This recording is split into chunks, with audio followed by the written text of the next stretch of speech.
참모총장의 딸이 신분을 숨기고 입대한 부대에서 벌어진 충격적인 사건. 어떤 상황이 그녀를 절망의 끝까지 몰아갔을까요? 그리고 마침내 정체가 드러나는 순간 부대는 어떻게 변했을까요? 한 여성 장교가 겪은 믿을 수 없는 군대 생활의 진실과 그녀가 보여준 놀라운 용기의 이야기. 과연 그녀는 아버지의 힘이 아닌 자신만의 실력으로 인정받을 수 있었을까요? 예상하지 못한 반전과 감동이 가득한 이 이야기를 끝까지 놓치지 마세요.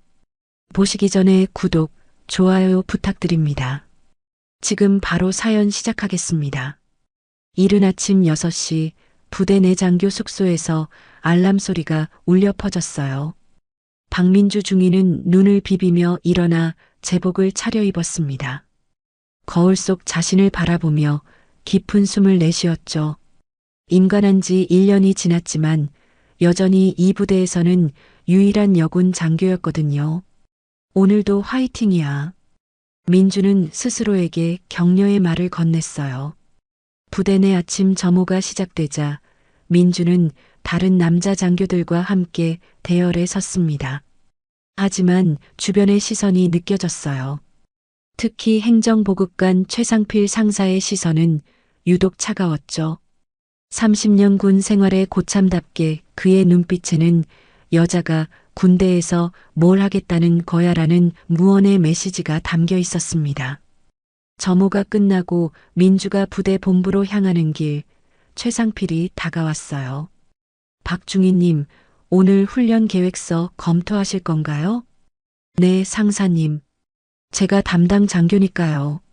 최상필은 코웃음을 쳤습니다. 아가씨가 군대에 뭘 안다고 다치지 않게 조용히 지내세요.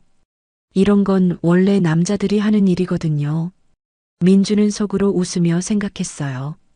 나 너희들보다 훨씬 더 높은 사람 딸인데. 하지만 이건 내가 스스로 버텨야 해. 아버지 박태진 장군의 이름을 꺼내면 모든 게 쉬워지겠지만 그건 민주가 원하는 방식이 아니었거든요. 오전 내내 민주는 각종 업무를 처리했어요. 하지만 작은 일들마다 부딪히는 벽이 있었습니다. 부사관들은 민주의 지시를 대충 듣고 넘어가거나 아예 다른 남자 장교에게 재차 확인을 받으려 했죠. 중위님, 이거 정말 맞는 거예요? 김대위님께도 한번 물어볼까요? 이런 말들이 하루에도 몇 번씩 반복됐어요. 민주는 매번 참고 또 참았습니다. 점심시간 민주는 김대식 대위와 마주쳤어요. 김대식은 민주보다 4살 많은 의리파 장교로 민주를 은근히 챙겨주는 편이었거든요. 민주야, 괜찮아? 요즘 좀 힘들어 보이는데. 괜찮아요, 대위님. 이 정도는 견딜만해요. 김대식은 걱정스러운 표정을 지었어요. 너무 혼자 끙끙대지 마. 필요하면 언제든 말해. 민주는 고마운 마음이 들면서도 한편으로는 씁쓸했어요. 결국 누군가의 도움이 필요한 존재로 보인다는 게 서글펐거든요. 오후 들어 민주는 부대 시설 점검을 나갔어요. 그런데 최상필이 다른 부사관들과 함께 있는 걸 목격했습니다. 요즘 여중이가 이것저것 참견이 많더라고. 군대가 어디인지 모르나 봐. 그러게 말입니다. 여자가 뭘 안다고. 민주는 발걸음을 멈췄어요. 가슴이 답답해지면서 주먹이 저절로 움켜쥐어졌습니다. 하지만 참았죠. 지금 나서봤자 더 큰 시비가 날 게 뻔했거든요. 저녁 무렵 민주는 자신의 숙소로 돌아와 일기를 썼어요. 오늘도 참았다. 내일도 참아야겠지. 하지만 언제까지 이럴 순 없어. 나도 이 부대의 당당한 장교인데 왜 이렇게 눈치를 봐야 하지? 민주는 펜을 내려놓고 창밖을 바라봤어요. 별이 총총한 밤하늘이 보였습니다. 아버지 생각이 났죠. 아버지는 지금 무얼 하고 계실까? 딸이 이렇게 힘들어하는 걸 아신다면 뭐라고 하실까? 하지만 민주는 고개를 저었어요. 아버지의 힘에 기대고 싶지 않았거든요. 자신의 실력으로, 자신의 노력으로 인정받고 싶었습니다. 내일은 좀 더 당당하게 해보자. 민주는 다짐하며 잠자리에 들었어요. 며칠 후 부대에 큰 문제가 생겼어요. 전산 장비가 고장나면서 업무 처리가 마비된 거죠. 민주는 담당 장교로서 수리 예산 문제를 해결해야 했습니다. 꼼꼼히 조사한 결과 예산 배정에 문제가 있다는 걸 발견했어요. 최 상사님, 잠깐 말씀드릴 게 있어요. 민주는 행정보급관실로 찾아가 최상필과 마주 앉았습니다. 책상 위에는 민주가 밤새 작성한 보고서가 놓여 있었죠. 전산 장비 수리 예산이 잘못 책정됐어요. 이 부분을 수정해야 합니다. 최상필은 보고서를 대충 훑어보더니 코웃음을 쳤어요. 여중이님, 이런 건 원래 남자들이 하는 일이에요. 복잡한 예산 업무를 아가씨가 어떻게 알겠어요? 상사님, 저도 육군사관학교에서 행정학을 전공했습니다. 충분히. 사관학교에서 배운 이론이랑 실무는 달라요. 경험이 부족하다고요. 최상필의 목소리에는 노골적인 무시가 담겨 있었어요. 민주는 참고 또 설명했습니다. 하지만 이 자료를 보시면 명확히 오류가 됐어요. 나중에 김대위님이랑 상의해서 처리하겠습니다. 최상필은 민주의 말을 자르며 손사래를 쳤어요. 민주는 당황스러웠습니다. 분명 자신이 담당 장교인데 왜 다른 장교와 상의한다는 건지 이해할 수 없었거든요. 상사님, 제가 담당 장교라서. 중위님, 아직 애송이잖아요. 이런 중요한 일은 경험 많은 분이 하셔야죠. 그때였어요. 최상필이 민주의 보고서를 집어들더니 찢어버린 거예요. 종이가 찢어지는 소리가 사무실 안에 울려 퍼졌습니다. 다시 써오라고 했잖아. 중이면 뭐해. 아직 애송이인데. 민주는 순간 말을 잃었어요. 밤새 정성껏 작성한 보고서가 산산조각 나는 걸 보며 가슴이 무너져 내렸습니다. 하지만 더 충격적인 건 최상필의 태도였어요. 마치 민주를 사람 취급도 하지 않는 것 같았거든요. 상사님, 이건 너무하시는 거 아닙니까? 민주의 목소리가 떨렸어요. 분노와 서러움이 뒤섞여 있었죠. 너무하긴 뭐가 너무해요. 실력도 없으면서 건방지게 굴면 안 되죠. 최상필은 여전히 비아냥거리는 표정이었어요. 그 순간 사무실 문이 열리며 다른 부사관 몇 명이 들어왔습니다. 무슨 일이에요? 아, 별거 아니야. 여중이님이 보고서를 잘못 써와서 다시 하라고 했을 뿐이야. 최상필은 아무렇지도 않게 말했어요. 부사관들은 바닥에 흩어진 종이 조각들을 보며 서로 눈짓을 했습니다. 민주는 무릎을 꿇고 찢어진 보고서를 주었어요. 그 모습이 얼마나 초라했는지 주변 부사관들의 시선이 따가웠습니다. 여자가 군대에서 뭘 하겠다고. 누군가 중얼거리는 소리가 들렸어요. 민주는 고개를 들지 못했습니다. 그날 오후 민주는 김대식 대위를 만났어요. 김대식은 민주의 굳은 표정을 보고 걱정스러워했죠. 무슨 일 있었어? 얼굴이 왜 그래? 별일 아니에요. 그냥 업무상 의견 차이가 있었을 뿐이에요. 하지만 김대식은 눈치챘어요. 민주의 목소리에 억지로 참고 있는 분노가 섞여 있다는 걸 말이죠. 혹시 최 상사 때문이야? 민주는 대답하지 않았어요. 하지만 그 침묵이 모든 걸 말해주고 있었습니다. 민주야, 너무 혼자 끙끙대지 마. 그 양반이 좀 고집이 세긴 하지만. 대위님 괜찮아요. 제가 알아서 할게요.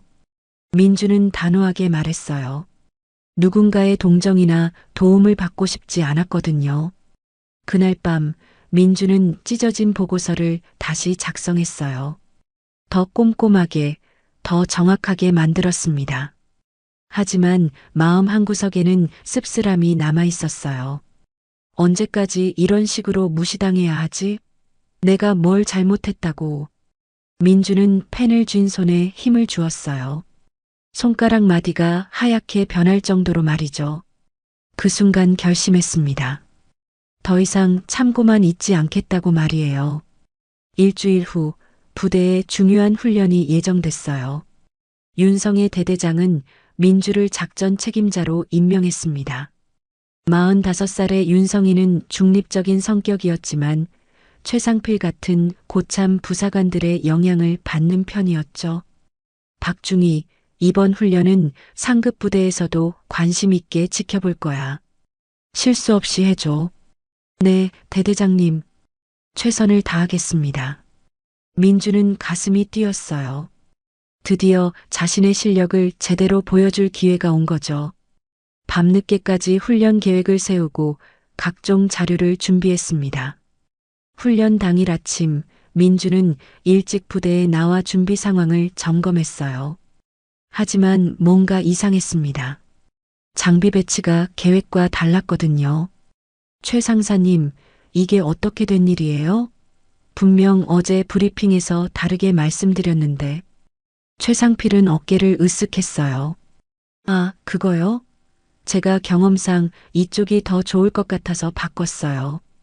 상사님, 이건 제가 작전 책임자로서 결정한 사항입니다. 임의로 바꾸시면 안 돼요. 민주의 목소리에 단호함이 섞였어요. 더 이상 참을 수 없었거든요. 뭐라고요? 중위님이 뭘 안다고 그래요? 최상필의 목소리가 높아졌어요. 주변 부사관들이 하나둘 모여들기 시작했습니다. 저는 이 훈련의 책임자입니다. 모든 지시는 저를 통해 이루어져야 해요. 책임자? 웃기네요. 중위님은 군대가 처음인가요? 그런 건 대위나 돼서 해요. 최상필은 코웃음을 치며 말했어요. 주변 부사관들도 킥킥거렸습니다. 민주는 얼굴이 빨갛게 달아올랐어요. 최 상사님, 이건 명령 위반입니다. 명령? 아가씨가 무슨 명령을 해요? 아직 전내나는 애가. 그 순간 민주는 주먹을 꽉 쥐었어요. 온몸이 떨렸습니다. 분노와 모욕감이 뒤섞여 폭발할 것 같았죠. 상사님, 다시 한번 말씀드리지만 저는 됐어. 이런 식으로 떠들 시간에 훈련이나 제대로 해요. 최상필은 손사래를 치며 다른 곳으로 가버렸어요. 민주는 그 자리에 서서 주먹을 부들부들 떨었습니다. 그때 김대식 대위가 다가왔어요. 민주야, 괜찮아? 김대식은 민주의 굳은 표정을 보며 안쓰럽게 바라봤습니다. 민주는 고개를 돌렸어요.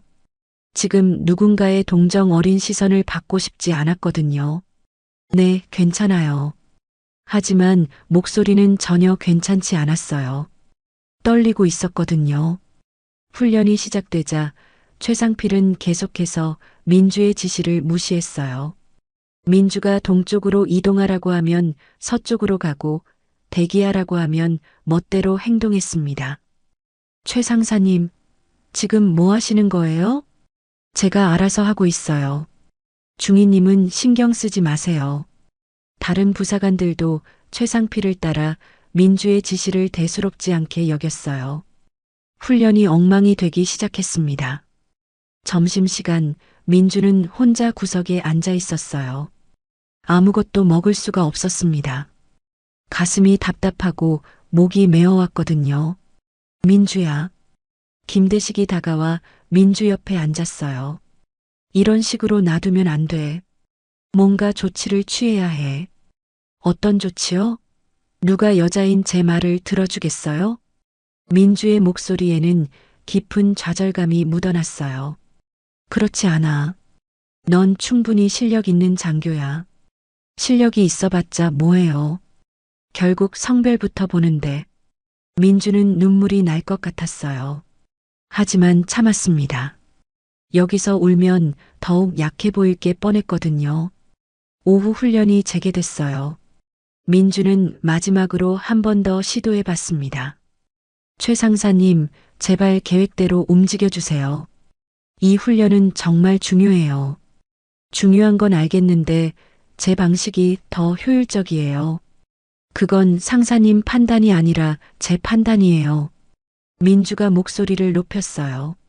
주변이 순간 조용해졌습니다. 어머, 목소리 높이네요. 그렇게 화내면 더 예뻐지는데? 최상필의 말에 주변 부사관들이 웃음을 터뜨렸어요. 민주는 그 순간 무너져 내렸습니다. 모욕감이 온몸을 휩쌌거든요.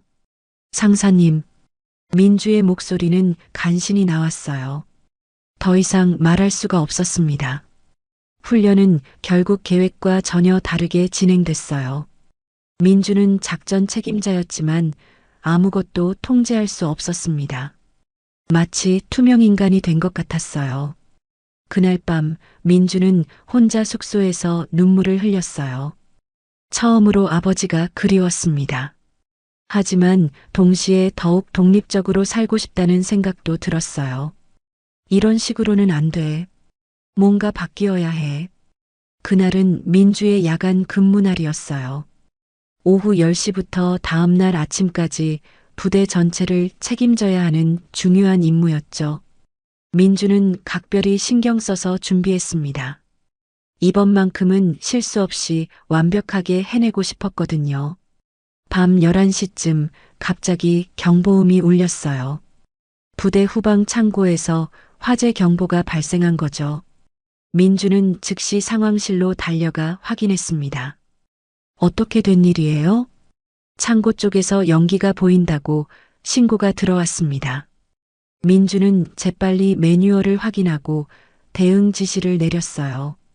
1소대는 즉시 현장으로 이동해서 상황 파악하고 2소대는 소방 장비 준비해요. 3소대는 대피로 확보. 하지만 최상필이 끼어들었어요. 잠깐만요, 중위님. 이런 상황에서는 제가 직접. 상사님, 지금은 제가 당직 책임자입니다. 제 지시를 따라주세요. 민주는 단호하게 말했어요. 긴급 상황에서는 명확한 지휘 체계가 중요했거든요. 하지만 경험상 이런 때는 상사님, 지금은 논쟁할 때가 아니에요. 민주의 목소리에 절박함이 섞였어요. 시간이 지체될수록 상황이 악화될 수 있었거든요. 최상필은 못마땅한 표정을 지었지만 일단 따랐어요. 하지만 현장에 도착하자마자 민주의 지시를 완전히 무시하기 시작했습니다. 야, 너희들. 이쪽으로 와서 물부터 준비해. 상사님, 제가 분명히 소방 장비부터 확인하라고. 됐어요. 제가 30년 군 생활하면서 이런 일 몇 번 겪었는지 아세요? 최상필은 민주의 말을 자르며 자기 마음대로 지시했어요. 부사관들은 혼란스러워했습니다. 누구 말을 들어야 할지 모르겠다는 표정이었거든요. 1소대장, 현장 상황은 어때요? 민주가 무전으로 확인하려는 순간 최상필이 무전기를 빼앗았어요.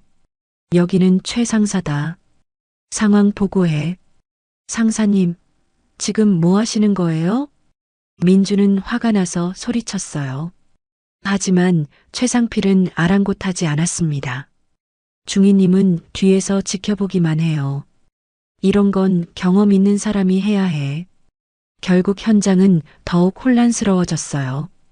두 개의 지휘 체계가 충돌하면서 부대원들은 우왕좌왕했습니다. 소중한 초기 대응 시간을 놓쳐버린 거죠. 다행히 화재는 허위 신고였어요. 하지만 그 과정에서 중요한 군수품 창고의 문이 제대로 관리되지 않아 도난이 발생했습니다. 혼란 중에 누군가 창고에 침입해 값비싼 장비들을 훔쳐간 거예요. 이게 어떻게 된 일이야? 다음 날 아침 윤성의 대대장이 호통을 쳤어요. 부대 회의실에는 민주, 최상필, 그리고 관련 간부들이 모여 있었습니다. 대대장님, 어젯밤 비상 상황에서 지휘 체계에 문제가 있었습니다. 민주가 설명하려 했지만 최상필이 먼저 나섰어요. 대대장님, 저는 제 경험에 따라 최선을 다했습니다. 하지만 여중이님이 계속 다른 지시를 내려서 현장이 혼란스러웠어요. 뭐라고요? 민주는 믿을 수 없다는 표정이었어요. 모든 잘못을 자신에게 뒤집어 씌우고 있었거든요. 대대장님, 그건 사실과 다릅니다. 분명히 제가 당직 책임자로서 아니에요, 대대장님. 여중이님이 너무 성급하게 판단해서 문제가 생겼어요. 여자가 뭘 안다고 그러더니 보세요. 결국 터졌잖아요. 최상필의 말에 윤성의 대대장의 표정이 굳어졌어요. 박중희, 정말 내가 지휘체계를 혼란시킨 거야? 아닙니다, 대대장님. 저는 매뉴얼에 따라. 매뉴얼도 좋지만 현실적인 판단이 필요한 법이야. 최 상사 말이 맞는 것 같은데? 윤성이는 최상필의 편을 들었어요. 30년 고참의 말이 1년차 여군 중위보다 신빙성 있게 들렸던 거죠. 대대장님, 제발 한 번만 제 이야기를 들어주세요. 민주의 목소리가 떨렸어요. 억울함과 분노가 뒤섞여 있었습니다. 들을 건 다 들었어. 이번 사건은 너의 미숙한 판단 때문이야. 그런데 대대장님, 이런 중요한 임무를 여중위에게 맡기는 게 맞나요? 최상필이 비수를 꽂았어요. 그런 생각도 들긴 하네. 아무래도 경험이 부족하니까. 윤성이의 말에 민주는 절망했어요. 아무리 설명해도 소용없다는 걸 깨달았거든요. 박중희 당분간 야간 근무에서 제외하고 이번 건에 대해서는 징계 검토를 하겠어. 대대장님, 민주는 더 이상 말할 수 없었어요. 목이 메어왔거든요. 회의가 끝나고 민주는 혼자 복도에 서 있었어요. 김대식 대위가 다가왔습니다. 민주야, 괜찮아? 괜찮을 리가 있나요? 모든 걸 제 탓으로 돌리는데. 민주의 눈에 눈물이 맺혔어요. 나도 어젯밤 일을 들었어. 내 잘못이 아니야. 하지만 아무도 그렇게 생각하지 않아요. 결국 여자라서 믿지 못하는 거예요. 김대식은 민주의 어깨에 손을 올렸어요. 포기하지 마. 진실은 언젠가 밝혀질 거야. 하지만 민주는 고개를 저었어요. 지금 상황에서는 진실 같은 것보다 기존의 편견이 더 강했거든요. 그날 밤 민주는 처음으로 아버지에게 전화하고 싶은 충동을 느꼈어요. 하지만 참았습니다. 아직은 자신의 힘으로 해결하고 싶었거든요. 며칠 후 민주에게는 더 큰 시련이 기다리고 있었어요.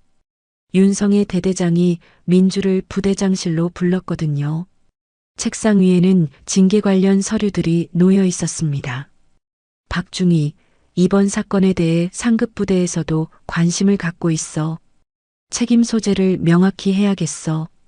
대대장님, 제발 한 번만 더 기회를 주세요. 정말 제 잘못이 아닙니다. 하지만 윤성이의 마음은 이미 굳어져 있었어요. 미안하지만 강등 처분이 불가피할 것 같아. 군 생활이 힘들면 전역도 고려해보라고. 민주는 절망에 빠졌어요. 꿈에 그리던 군인의 길이 이렇게 막다른 골목에 다다를 줄 몰랐거든요. 그날 저녁 민주는 혼자 부대 뒷산에 올라가 앉아 있었어요. 멀리 도시의 불빛들이 반짝이고 있었습니다. 그때 휴대폰이 울렸어요. 여보세요?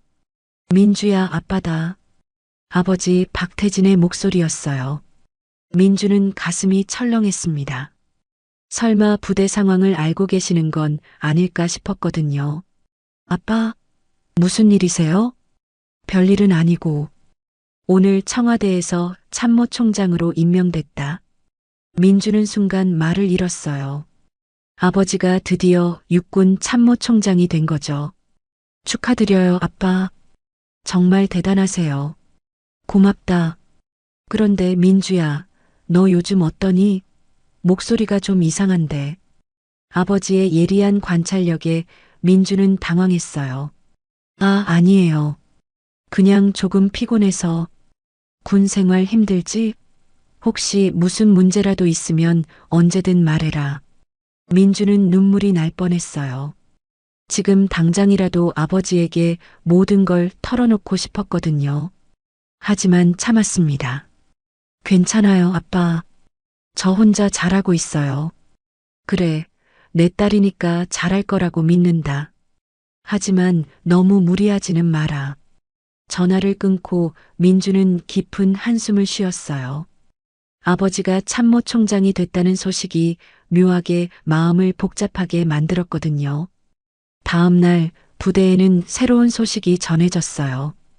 박태진 장군이 참모총장으로 임명됐다는 뉴스였죠.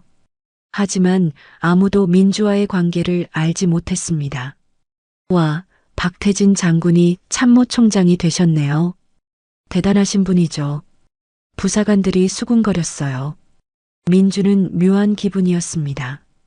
그날 오후 또다시 전체 회의가 열렸어요.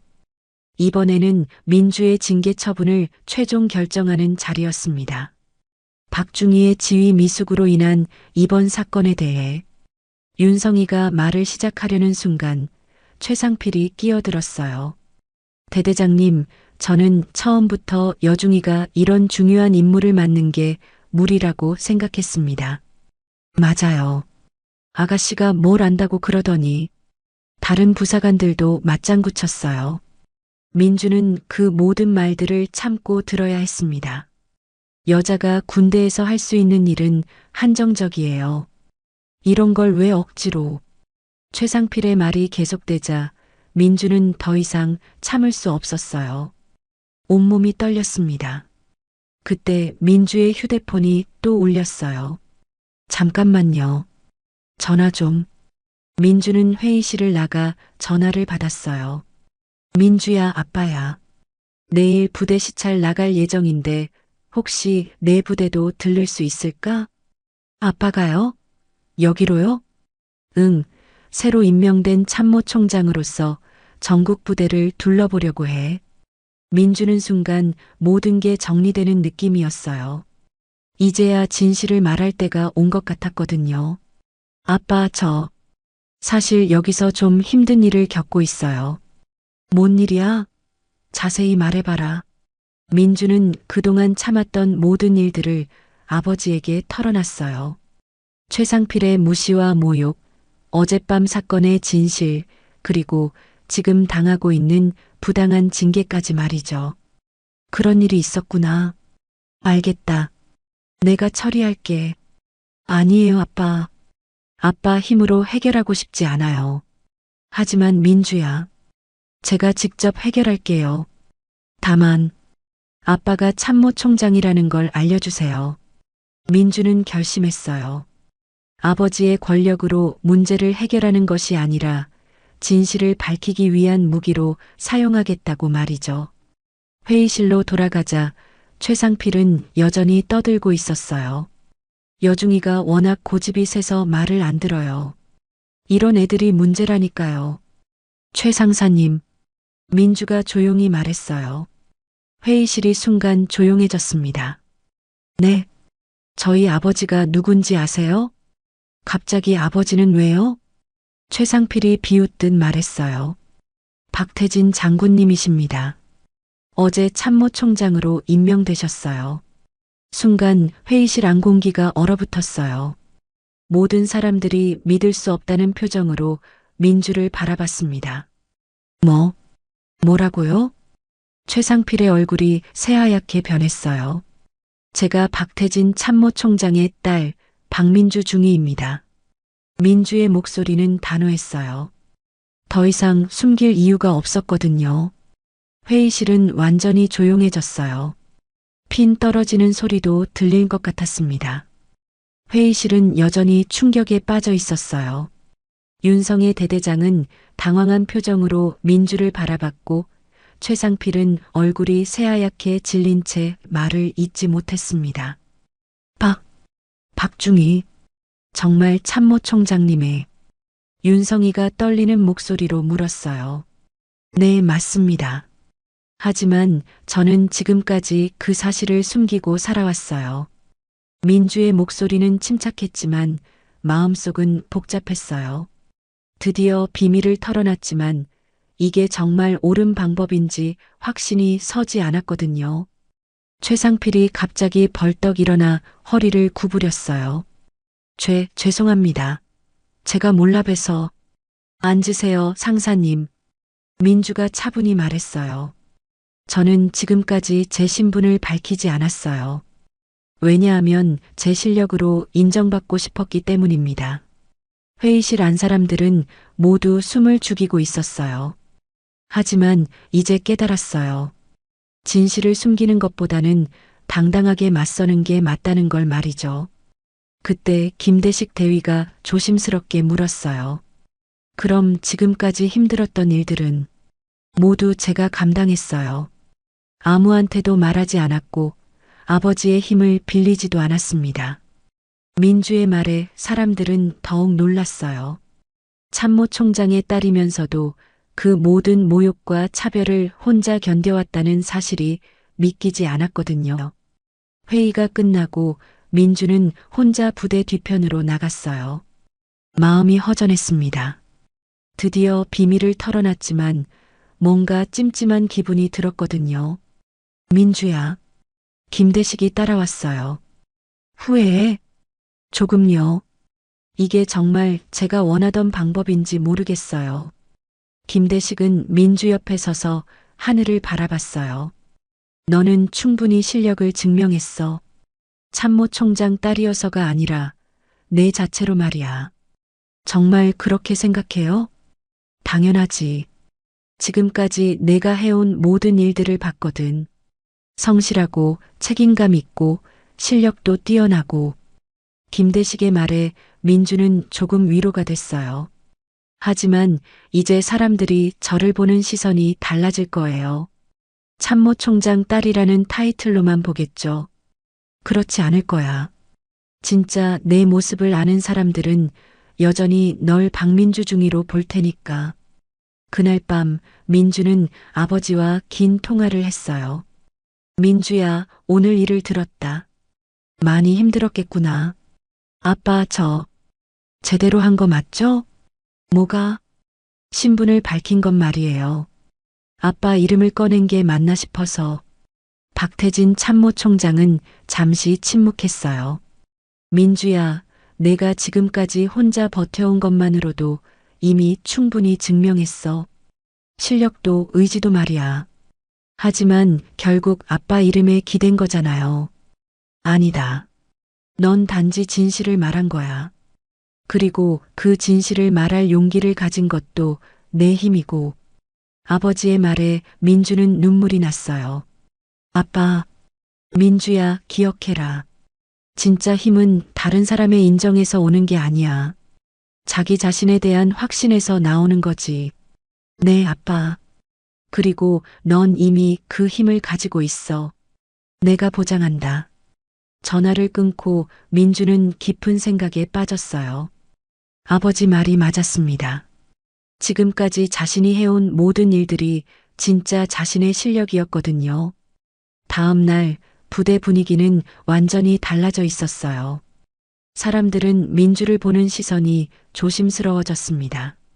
하지만 민주는 평소와 똑같이 행동했어요. 김하사님, 어제 정비 보고서 확인됐나요? 아, 네. 중위님. 부사관들의 반응이 과하게 공손해진 게 민주는 어색했어요. 점심시간 민주는 김대식과 함께 식사를 했어요. 사람들이 너무 조심스러워해서 오히려 불편해요. 금방 익숙해질 거야. 중요한 건 내가 변하지 않는 거지. 맞아요. 저는 여전히 박민주 중이니까요. 그때 최상필이 다가왔어요. 어제와는 완전히 다른 모습이었습니다.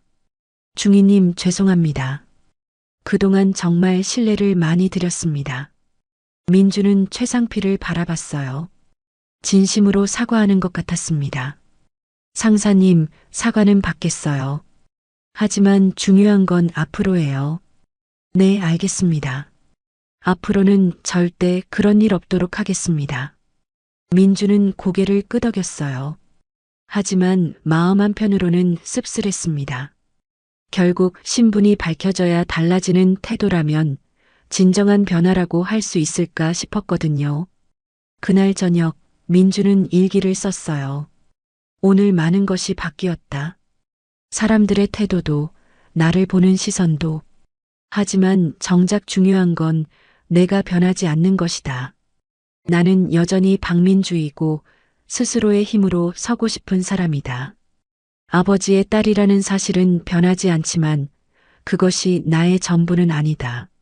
민주는 펜을 내려놓고 창밖을 바라봤어요. 내일부터는 진짜 자신의 실력을 보여줄 시간이었습니다. 더 이상 숨지 않고 당당하게 말이죠. 며칠이 지나자 민주는 중요한 결심을 했어요. 단순히 신분이 밝혀져서 달라진 대우를 받는 것만으로는 진정한 해결이 아니라고 생각했거든요. 그동안 당했던 부당한 일들에 대해 정식으로 문제를 제기하기로 한 거죠. 김대위님, 상의할 게 있어요. 민주는 김대식을 찾아갔어요. 뭔데? 최 상사의 그동안 행동들을 정식으로 문제 삼으려고 해요. 김대식은 놀란 표정을 지었어요. 민주야, 이미 다 끝난 일인데 굳이 그럴 필요가 있을까? 이제 사람들 태도도 바뀌었잖아. 그게 문제예요. 제 신분 때문에 바뀐 태도라면 다른 여군들은 어떻게 돼요? 이런 일이 또 반복될 수 있어요. 민주의 말에 김대식은 깊이 생각해 봤어요. 내 말이 맞네. 그럼 어떻게 할 거야? 정식 징계위원회를 요청할 거예요. 최 상사의 명령 위반과 허위 보고에 대해서 말이죠. 민주는 그날부터 본격적인 조사에 들어갔어요. 그동안 최상필이 저지른 모든 일들을 문서화하기 시작한 거죠. 밤늦게까지 군 규정을 찾아보고 관련 자료들을 수집했습니다. 어젯밤 화재 신고 당시 지휘체계 위반, 훈련 중 작전 책임자 지시 무시, 보고서 임해 파기 및 모독. 하나하나 정리하다 보니 최상필의 잘못이 생각보다 심각했어요. 단순한 개인적 감정의 문제가 아니라 군 기강과 질서를 해치는 중대한 사안들이었거든요.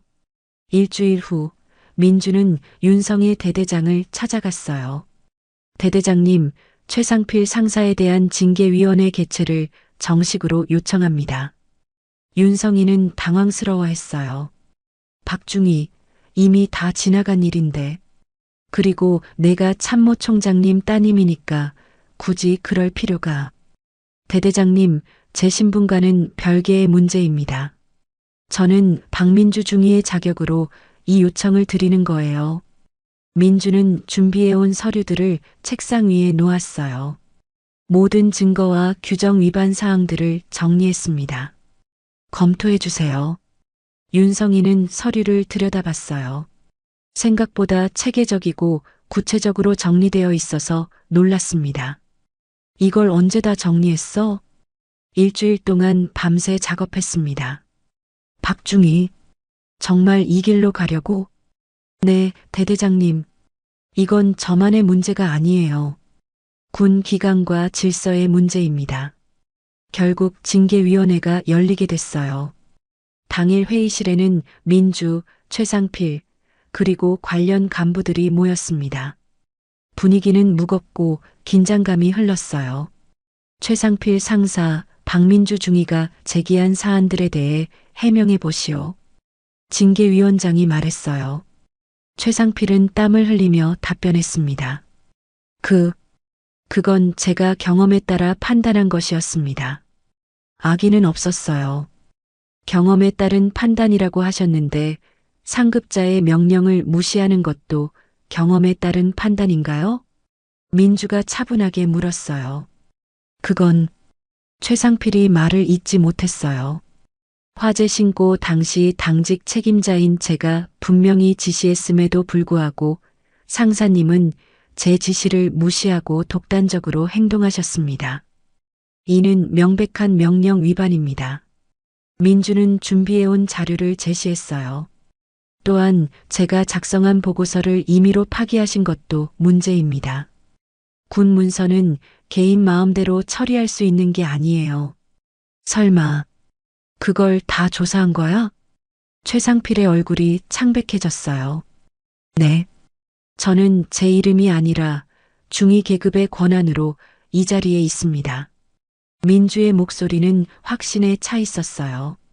그리고 무엇보다 심각한 것은 성별을 이유로 한 차별과 모독입니다. 여자가 뭘 안다, 아가씨가 군대에서 뭘 하겠다는 식의 발언들은 군인으로서의 품위를 해치는 행위입니다. 징계위원들도 민주의 논리정연한 설명에 고개를 끄덕였어요. 최 상사, 이에 대해 어떻게 생각하시오? 저는 최상필은 더 이상 변명할 수 없었어요. 모든 증거가 명확했거든요. 최상필 상사의 행위는 군 기강회의와 성차별적 행동으로 판단됩니다. 징계위원장이 결론을 내렸어요. 따라서 정직 3개월과 타부대 전출 처분을 내리겠습니다. 최상필은 고개를 떨구었어요. 30년 군 생활에서 이런 치욕을 당할 줄 몰랐거든요. 회의가 끝나고 민주는 최상필과 마주쳤어요. 중위님, 정말 죄송합니다. 최상필이 진심으로 사과했어요. 상사님, 저는 개인적인 원한으로 이런 일을 한 게 아니에요. 앞으로는 후배 여군들이 같은 일을 당하지 않았으면 해서예요. 알겠습니다. 정말 부끄럽습니다. 최상필은 깊이 고개를 숙였어요. 그날 밤 민주는 뿌듯함을 느꼈어요. 드디어 자신의 힘으로 문제를 해결했거든요. 아버지의 이름이 아니라 정당한 절차와 논리로 말이죠. 김대식이 찾아왔어요. 민주야, 정말 대단했어. 내가 해냈구나. 네, 이제야 진짜로 당당해진 기분이에요. 민주는 환하게 웃었어요. 처음으로 진정한 승리를 맛본 기분이었거든요. 한 달이 지나자 부대 분위기는 완전히 달라져 있었어요. 최상필의 전출 이후 새로운 행정보급관이 부임했고 부대원들의 민주를 보는 시선도 변했습니다. 이제는 참모총장의 딸이어서가 아니라 실력 있는 장교로 인정받게 된 거죠. 박중희님, 이번 달 부대 평가에서 우리 부대가 최우수를 받았습니다. 새로운 이병춘 상사가 기쁜 소식을 전했어요. 민주가 주도한 업무 개선 방안들이 좋은 결과를 가져온 거였죠. 모두의 노력 덕분이에요. 특히 부사관들이 적극적으로 협조해 주셔서 가능했던 일이죠. 민주는 겸손하게 답했어요. 하지만 마음속으로는 뿌듯함을 감출 수 없었습니다. 그날 오후 민주는 아버지에게 전화를 걸었어요. 아빠, 나 해냈어. 아빠 도움 안 받고도. 뭘 해냈다는 거야? 부대에서 인정받았어요. 제 실력으로 말이에요. 박태진 참모총장은 전화 너머로 웃음소리를 냈어요. 그래, 역시 내 딸이다. 처음부터 내가 해낼 줄 알았어. 아빠 고마워요. 믿어주셔서. 민주야, 내가 보여준 용기와 의지가 정말 자랑스럽다. 이제 다른 여군들에게도 좋은 본보기가 될 거야. 전화를 끊고 민주는 뿌듯한 마음으로 업무를 계속했어요. 그때 김대식 대위가 찾아왔습니다. 민주야, 잠깐 시간 있어? 네, 무슨 일이세요? 김대식은 손에 작은 꽃다발을 들고 있었어요. 민주는 놀란 표정을 지었습니다. 이게 뭐예요? 축하 선물이야. 내가 정말 멋진 장교가 됐다는 걸 축하하는 거지. 김대식은 부끄러운 듯 웃으며 꽃을 건넸어요. 대위님, 민주야, 그동안 내가 얼마나 힘들었는지 알고 있어. 하지만 포기하지 않고 끝까지 버텨줘서 고마워. 제가 더 고마워요. 힘들 때마다 격려해 주셔서. 민주는 꽃을 받으며 감동했어요. 중위님, 이제 군 생활이 좀 편해지겠네요. 김대식이 장난스럽게 말했어요. 하지만 나한테만은 여전히 어려운 상관이길 바라요. 민주는 웃으면서 답했어요. 걱정 마세요. 당신한텐 여전히 민주일 테니까. 두 사람은 서로를 바라보며 미소를 지었어요. 그동안의 시련을 함께 이겨낸 동료이자 서로를 아끼는 사람들이었거든요.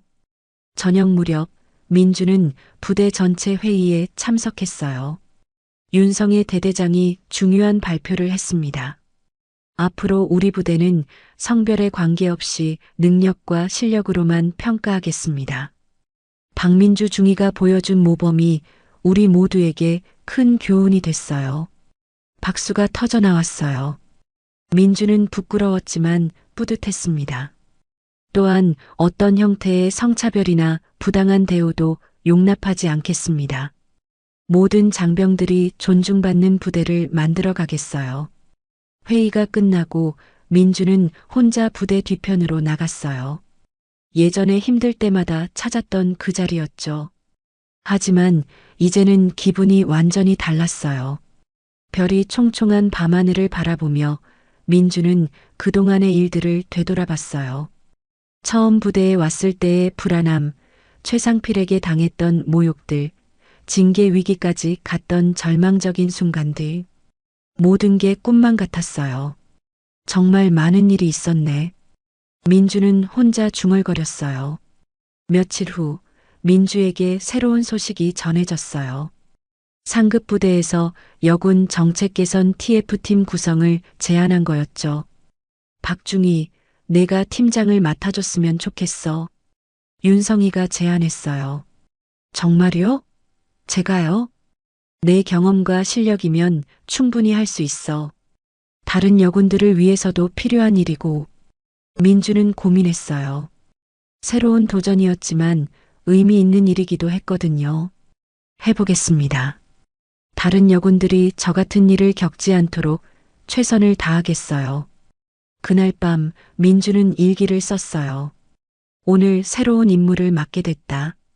여군 정책 개선 TF팀장이라니 처음에는 부담스러웠지만 이제는 설렌다. 내가 겪은 시련들이 다른 사람들에게는 도움이 될 수 있다면 그것만큼 보람찬 일이 또 있을까? 아버지의 딸이 아니라 박민주라는 개인으로서 당당하게 살아가고 있다는 게 정말 기쁘다. 민주는 펜을 내려놓고 창밖을 바라봤어요. 내일부터 또 새로운 도전이 시작될 거였지만 이제는 두렵지 않았어요.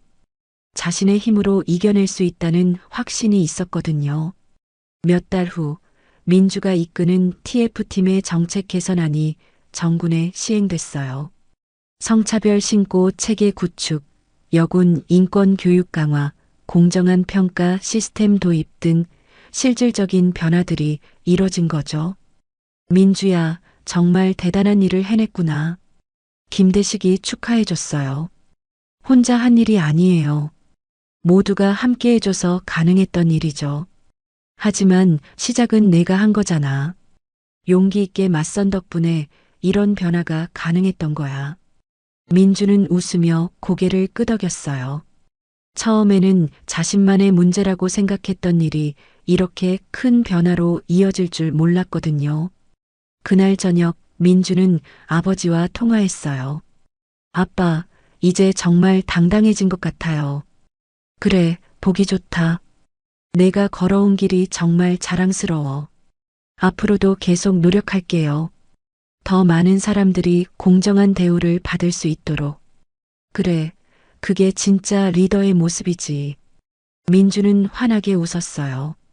이제야 진정한 군인이 된 기분이었거든요.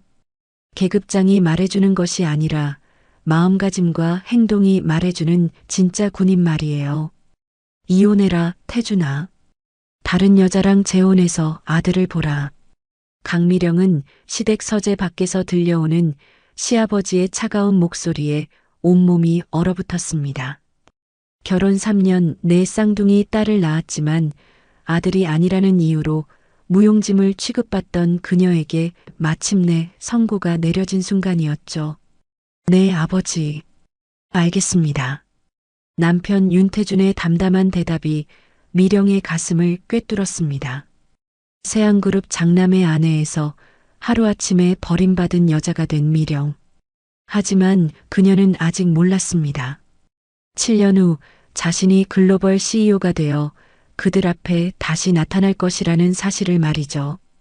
그 전에 잠깐 1초만 투자해서 구독, 좋아요 버튼을 꾹 눌러주시면 영상 제작에 큰 힘이 됩니다. 지금 바로 시작하겠습니다.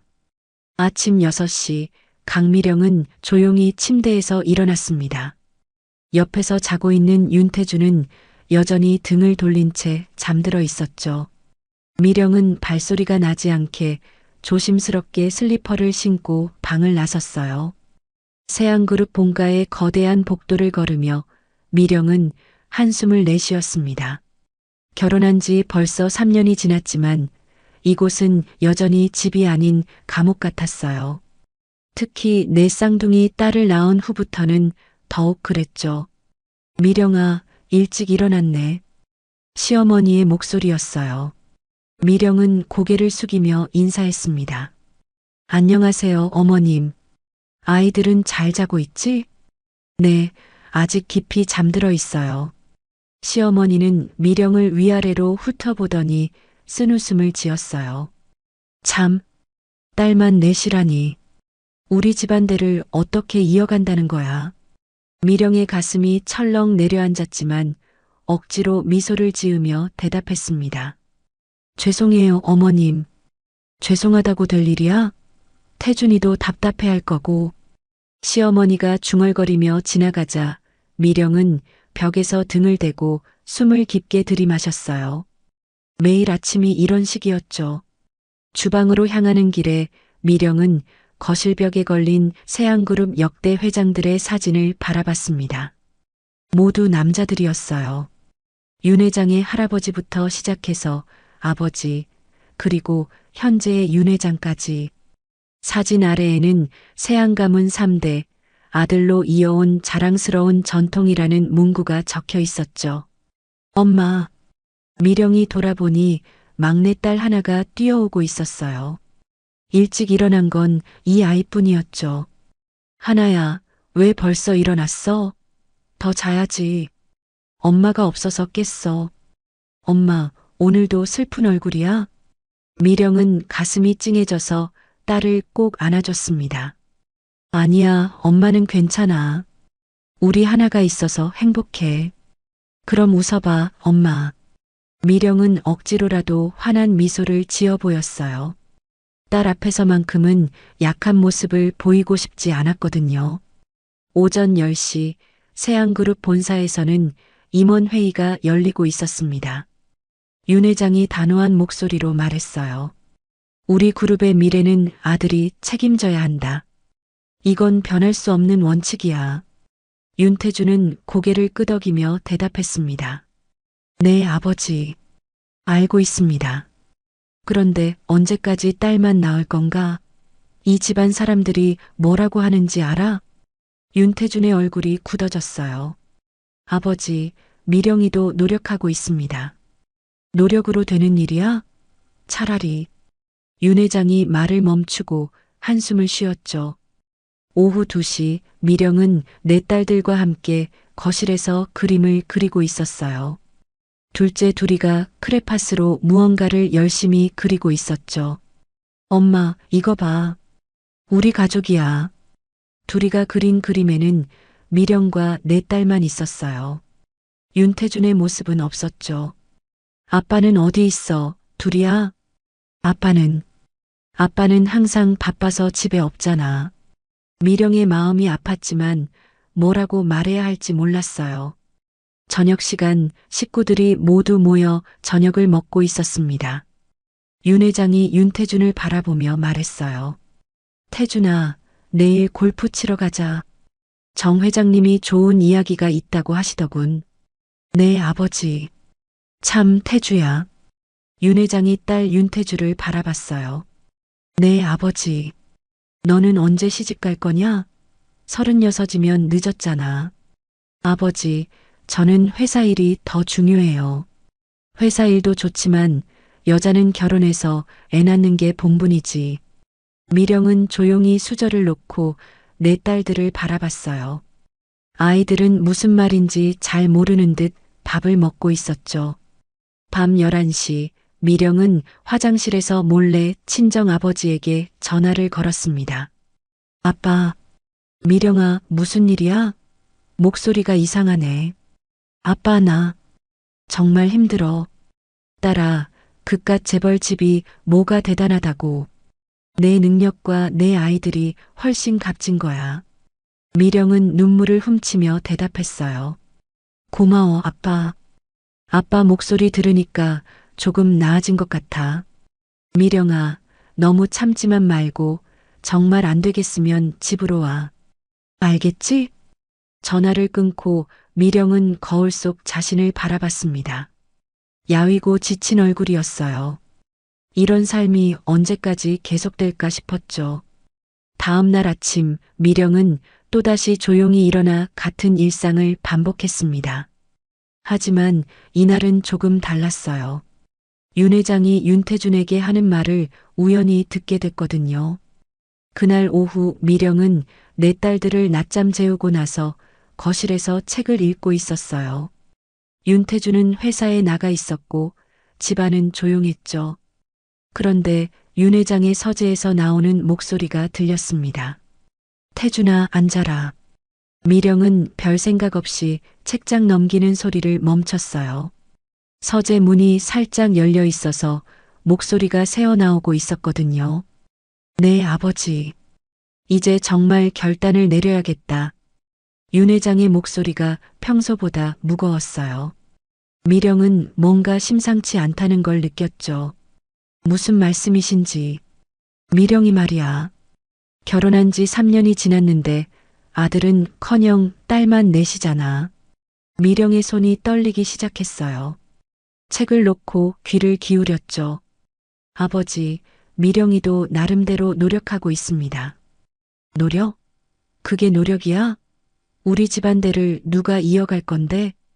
윤 회장의 목소리가 점점 높아졌어요. 정 회장님 둘째 딸 말이야. 아직 결혼 안 했잖아. 28이고 명문대 나왔고 집안도 좋고. 미령은 숨이 막혔어요. 설마 하는 생각이 머릿속을 스쳤죠. 아버지, 그게 무슨. 이혼해라, 태준아. 윤 회장의 말이 미령의 가슴을 꿰뚫었어요. 책이 바닥에 떨어지는 소리가 났지만 서재 안두 사람은 듣지 못했죠. 아버지, 뭐가 그리 놀라워? 남자가 재혼하는 거 흔한 일이잖아. 더군다나 대를 이어야 하는 상황이면 더욱 그렇고. 하지만 미령이가 뭐야? 우리 집안에 무슨 도움이 됐어? 딸만 낳고 집안 어른들 앞에서는 주눅만 들고. 미령은 벽에 등을 기대고 주저앉았어요. 온몸이 떨렸죠. 아버지, 그래도 미령이는 제 아내입니다. 아내? 아들 못 낳는 아내가 무슨 소용이야? 정 회장님도 우리 제안을 좋게 생각하고 계셔. 제안이요? 정미소 양과 태준이 너 정식으로 맞선 보라고 하셨어. 이미 다 얘기가 된 거야. 미령은 눈앞이 캄캄해졌어요. 이미 다른 여자와 맞선까지 얘기가 됐다는 거였죠. 아버지, 저는 아직도 미련이 있어? 태준아, 너는 세양그룹의 후계자야. 개인적인 감정보다는 가문을 생각해야 해. 윤태준은 한참 동안 말이 없었어요. 미령은 그 침묵이 더 무서웠죠. 알겠습니다, 아버지. 그 말을 들은 순간 미령의 세상이 무너져 내렸어요. 남편이 자신을 버린다는 걸 인정한 거였거든요. 그래, 그래야지. 내일 정 회장님께 연락해서 정식으로 진행하자. 네, 아버지. 그리고 미령이한테는 언제 얘기할 거냐? 조금 더 시간을 주세요. 시간? 뭔 시간이 필요해? 빨리 정리하는 게 서로한테 좋아. 미령은 더 이상 들을 수 없어서 조용히 자리에서 일어났어요. 비틀거리며 계단을 올라가 침실로 향했죠. 침실 문을 닫고 나서야 미령은 억눌렀던 눈물을 쏟아냈어요. 베개에 얼굴을 묻고 소리 없이 울었죠. 3년 동안의 결혼 생활이 주마등처럼 지나갔어요. 왜 나한테 이럴까? 미령은 화장대 거울을 바라봤어요. 빨갛게 부은 눈에 야윈 얼굴, 예전에 당당했던 모습은 온데간데 없었죠. 저녁 7시 윤태준이 집에 돌아왔어요. 평소와 다름없는 표정으로 거실에 들어왔죠. 미령아, 어디 있어? 미령은 부엌에서 저녁 준비를 하고 있었어요. 손이 떨려서 국자를 제대로 잡을 수가 없었죠. 아, 여기 있었구나. 오늘 뭔가 조용하네. 윤태준이 미령의 어깨에 손을 올렸어요. 미령은 그 손길이 역겨웠지만 참았죠. 애들은 놀이방에서 놀고 있어요. 그래, 나도 가서 봐야겠다. 윤태준이 놀이방으로 향하자 미령은 다시 눈물이 났어요. 저 사람이 어떻게 그렇게 태어날 수 있는지 이해할 수 없었거든요. 밤 10시 내 딸들을 재우고 나서 미령은 윤태준과 마주 앉았어요. 태준 씨, 응? 오늘 아버님과 무슨 얘기하셨어요? 윤태준의 표정이 굳어졌어요. 별거 아니야. 회사 일이고. 정말요? 미령의 목소리가 떨렸어요. 윤태준은 미령을 똑바로 바라보지 못했죠. 미령아, 넌 왜 그래? 요즘 예민한 것 같은데. 예민하다고요? 제가 왜 예민한지 정말 모르겠어요? 뭔 소리야? 아들 못 낳았다고, 집안에 도움 안 된다고, 그래서 이혼하자는 얘기 들었어요. 윤태준의 얼굴이 창백해졌어요. 미령아, 그건 뭐예요? 사실이 아니라는 거예요? 윤태준은 한참 동안 말을 못했어요. 그 침묵이 모든 걸 말해줬죠. 미령아, 미안해. 나도 어쩔 수 없어. 어쩔 수 없다고요? 미령이 소리쳤어요. 그제야 윤태준이 미령을 바라봤죠. 너도 알잖아. 우리 집안이 어떤지. 아버지가 그렇게 결정하시면. 그럼 나와 우리 딸들은 어떻게 되는 거예요? 딸들은 계속 봐줄게. 봐준다고요? 우리를 버리면서 봐준다는 게 뭐예요? 미령의 목소리가 점점 커졌어요. 윤태준은 당황해서 주위를 둘러봤죠. 조용히 해, 아이들께. 아이들이 문제예요? 지금 미령은 더 이상 참을 수 없었어요. 일어서서 윤태준을 바라봤죠. 알겠어요. 이혼해요. 대신 조건이 있어요. 조건? 아이들은 제가 데려갈 거예요. 그리고 위자료도 제대로 받을 거고요. 윤태준이 고개를 끄덕였어요. 미련 한 점 없는 표정이었죠. 그날 밤 미령은 내 딸들이 자는 모습을 바라보며 결심했어요. 이제부터는 엄마가 너희들을 지켜줄게. 다신 이런 일 없도록. 다음 날 아침 미령은 이혼 서류를 받아들고 집을 나섰습니다. 이혼 서류에 서명한 지 일주일 후 미령은 내 딸들과 함께 친정으로 돌아왔어요. 강미령의 아버지는 딸과 손녀들을 보자마자 눈물을 흘렸죠. 미령아, 고생 많았다. 아빠. 미령은 아버지 품에 안겨 그동안 참았던 눈물을 쏟아냈어요. 내 딸들도 할아버지를 보자 달려들었죠. 할아버지, 우리 공주들 많이 컸네. 할아버지가 얼마나 보고 싶었는지 몰라. 강미령의 아버지는 중소기업을 일궈낸 자수성가 인물이었어요. 비록 새앙그룹만큼 크지는 않았지만 나름대로 탄탄한 기업을 운영하고 있었죠. 아빠, 정말 죄송해요. 이렇게 집만 되어서. 무슨 소리야? 넌 내 딸이고 이 아이들은 내 손녀들이야. 여기가 너희 집이야. 강미령의 아버지가 미령의 손을 잡으며 말했어요. 미령아, 나한테 좋은 생각이 있어. 미국에 가는 게 어떨까? 미국이요? 내가 예전부터 미국 쪽 사업을 준비하고 있었거든. 벤처 투자도 하고 있고, 너도 대학 때 경영학 전공했잖아. 미령은 깜짝 놀랐어요. 아버지가 미국 사업을 준비하고 있다는 얘기는 처음 듣는 거였거든요. 아빠가 왜 그런 걸 준비하셨어요? 언젠가는 사업을 더 크게 키워야겠다고 생각했지. 그런데 지금이 딱 좋은 타이밍인 것 같아. 그날 밤 미령은 네 딸들과 함께 이야기했어요. 엄마가 너희들한테 중요한 얘기가 있어. 뭐야, 엄마? 첫째 하늘이가 물었어요. 우리 미국에 가서 새로운 시작을 해보는 게 어떨까? 미국? 정말? 둘째 둘이가 눈을 반짝였어요. 영어 할 줄 아는데. 셋째 셋이도 신이 났어요. 엄마, 거기서 우리 계속 살 거야? 막내 하나가 걱정스럽게 물었어요. 그럼 엄마랑 너희들이랑 함께 새로운 삶을 시작하는 거야. 한 달 후, 미령은 네 딸들과 함께 미국행 비행기에 올랐어요. 강미령의 아버지가 실리콘밸리에 작은 사무실을 마련해줬죠. 아빠, 정말 고마워요. 뭘 내 딸 도와주는 게 당연하지. 그런데 미령아, 정말 자신 있어? 네, 해보겠어요. 이제는 정말 제가 해야 할 때인 것 같아요.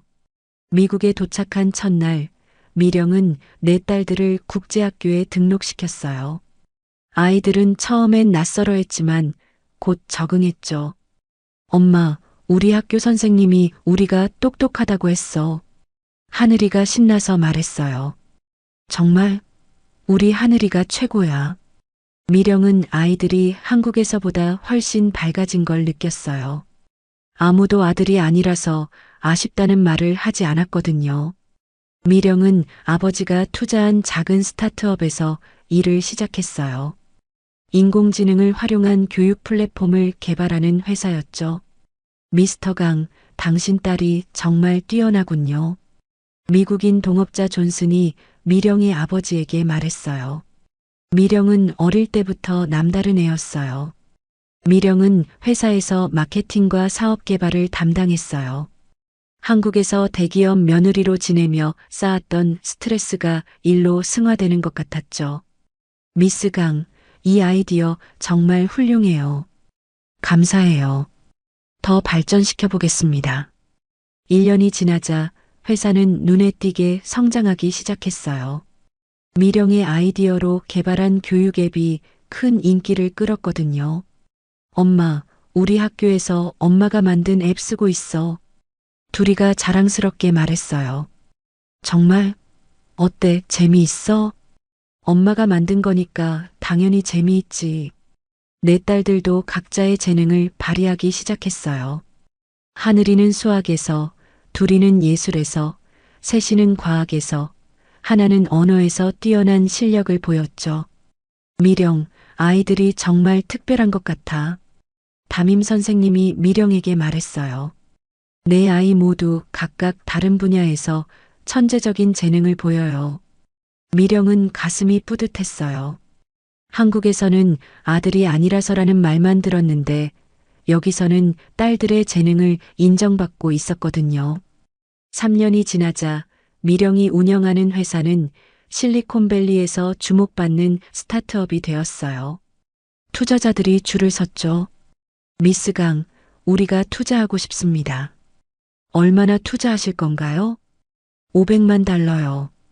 미령은 깜짝 놀랐어요. 한국 돈으로 60억 원이 넘는 금액이었거든요.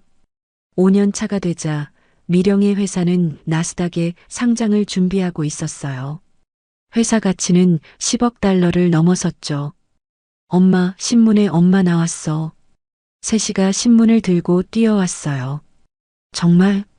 미령이 신문을 보니 자신의 사진과 함께 한국계 여성 CEO, 실리콘밸리를 휩쓸다라는 제목이 적혀 있었어요. 7년이 지난 어느 날 미령은 한국 언론의 전화를 받았어요. 강미령 대표님, 한국 언론입니다. 인터뷰 요청드리고 싶은데요. 한국 언론이요? 네, 세안그룹 전 며느리에서 글로벌 CEO가 된 성공담을 다루고 싶습니다. 미령은 잠시 망설였어요. 한국은 이제 그녀에게 과거였거든요. 죄송하지만 인터뷰는 어려울 것 같습니다. 하지만 한국 언론들은 포기하지 않았어요. 재벌가에서 버림받은 며느리, 글로벌 CEO로 귀환이라는 헤드라인이 연일 쏟아졌죠. 그 무렵 네 딸들은 각각 명문 대학교에 조기 입학 허가를 받았어요. 엄마, 우리 모두 MIT에서 연락 왔어. 하버드에서도, 스탠포드도, 딸들이 너도 나도 기쁜 소식을 전했어요. 우리 딸들 정말 자랑스러워. 미령은 내 딸을 꼭 안아줬어요. 한국에서 아들이 아니라서 아쉽다던 그때와는 완전히 다른 세상이었죠. 그날 밤 미령은 내 딸들과 함께 앉아서 말했어요. 너희들 덕분에 엄마가 여기까지 올 수 있었어. 엄마가 대단한 거야. 우리는 엄마가 최고라고 생각해. 딸들의 말에 미령은 눈시울이 붉어졌어요. 7년 전 세안그룹에서 나올 때만 해도 상상할 수 없었던 일들이었거든요. 하지만 미령은 아직 모르고 있었어요. 한국에서 세안그룹이 큰 위기에 처해 있다는 것을, 그리고 자신에게 예상치 못한 제안이 올 거라는 것을 말이죠. 미령이 미국에서 성공 가도를 달리고 있을 때 한국의 세안그룹은 심각한 위기에 처해 있었어요. 윤 회장의 건강이 급속도로 악화되면서 그룹 내부에 균열이 생기기 시작했거든요. 아버지, 병원에 가셔야 해요. 윤태준이 아버지를 부축하며 말했어요. 윤 회장은 최근 들어 자꾸 어지럼증을 호소하고 있었죠. 괜찮다, 괜찮아. 회사 일이 더 급해. 아버지, 건강이 먼저예요. 하지만 윤 회장의 고집은 꺾이지 않았어요. 그런데 며칠 후 윤 회장이 회의 도중 쓰러지는 일이 벌어졌죠. 회장님, 빨리 구급차를. 응급실로 실려간 윤 회장의 진단 결과는 충격적이었어요. 뇌경색입니다. 다행히 생명에는 지장이 없지만 한동안 안정을 취하셔야 해요. 의사의 말에 윤태주는 절망했어요. 아버지가 쓰러진 상황에서 그룹을 혼자 이끌어가야 했거든요. 그런데 윤태준에게는 더 큰 문제가 있었어요. 그동안 추진했던 여러 사업들이 연달아 실패하고 있었거든요. 대표님, 중국 법인 적자가 심각합니다. 동남아 진출 프로젝트도 무산됐고요. 신규 사업부도 손실이 계속 늘고 있습니다. 임원들의 보고를 들으며 윤태주는 머리가 지끈거렸어요. 어떻게 된 거야? 다 잘 될 거라고 했잖아. 죄송합니다, 대표님. 시장 상황이 예상보다. 변명은 그만하고 대책을 세워. 윤태준이 소리쳤지만 이미 엎질러진 물이었어요. 한편 윤태준은 이런 상황을 기회로 보고 있었어요. 오빠가 실패를 거듭하는 동안 자신의 입지를 넓혀가고 있었거든요. 오빠, 이번 사태는 정말 심각해. 윤태주가 윤태준의 사무실로 찾아왔어요. 무슨 소리야? 주주들이 웅성거리고 있어. 경영진 교체 얘기까지 나오고 있다고. 윤태준의 얼굴이 굳어졌어요. 그런 얘기가 나와? 오빠가 모르는 사이에 많은 일들이 벌어지고 있어. 윤태준은 겉으로는 걱정하는 척했지만 속으로는 오빠가 무너지기를 바라고 있었어요. 바로 그때 예상치 못한 소식이 들어왔어요. 대표님, 큰일 났습니다. 비서가 급하게 들어왔어요. 왜 그래? 미국에서 연락이 왔는데 강미령 씨 회사에서 우리 그룹 인수 의사를 타진해 왔습니다. 뭐라고? 윤태주는 귀를 의심했어요.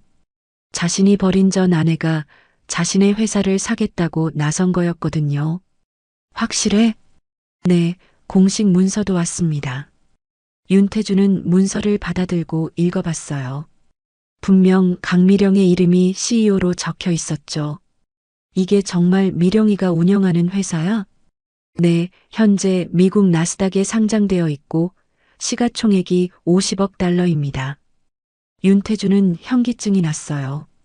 한국 돈으로 6조 원이 넘는 회사를 미령이 운영하고 있다는 게 믿어지지 않았거든요. 그 소식은 곧 윤 회장에게도 전해졌어요. 전현이 뭐라고? 병상에서도 윤 회장은 격분했어요. 우리 그룹을 사들이겠다고? 네, 아버지. 정식 제안서가 왔습니다. 말도 안 돼. 딸만 낳은 년이 어떻게 해. 윤 회장이 흥분하자 간병인이 말렸어요. 회장님, 진정하세요. 혈압 올라갑니다. 한편 세안그룹 친척들 사이에서도 난리가 났어요.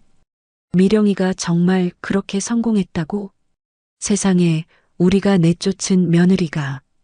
그러게 말이야. 그때 너무 심하게 했나? 친척들은 후회와 당황이 뒤섞인 반응을 보였어요. 그런데 윤태주만은 달랐어요. 이 상황을 자신에게 유리하게 활용할 방법을 생각하고 있었거든요. 오빠, 이번 기회에 정말 심각하게 생각해 봐야 할 것 같아. 무슨 얘기야? 미령 언니가 돌아오는 것도 나쁘지 않을 수 있어. 윤태주는 동생을 의심스럽게 바라봤어요. 너 뭔 생각이야? 생각해봐. 지금 우리 그룹 상황이 어때? 미령 언니 회사가 우리를 인수하면 최소한 파산은 면할 수 있잖아. 하지만 더군다나 미령 언니 딸들, 우리 조카들 아니야? 혈육인데. 윤태주의 말에 윤태주는 흔들렸어요. 실제로 회사 상황이 너무 나빴거든요. 며칠 후 윤태주는 미령에게 직접 전화를 걸었어요.